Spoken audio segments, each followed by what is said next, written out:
ديروا بالكم يا جماعة من هذا الفخ. قنوات إعلامية بتطلع بتحذر، مثلا بتسألكم انتو شو رأيكم اللي عم بيصير في اللي عم بيصير بفلسطين.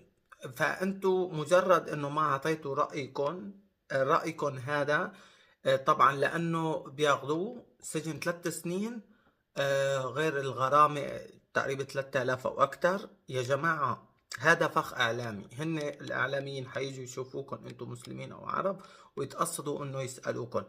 الافضل لا تعطوا رأيكم، رأيكم احتفظوا فيه لنفسكم، انتم ما تطلعوا تعطوا رأيكم بالشيء اللي عم بيصير. انتم دينوا كل شيء عم بيصير الاحداث وادعوا للسلام، والله يفرج على الجميع. ما تعطوا رأيكم نهائيا لأي قناة إعلامية لأنه فخ لإلكم، ولا تدعموا أي فصيل مدرج بالقائمة السوداء في ألمانيا.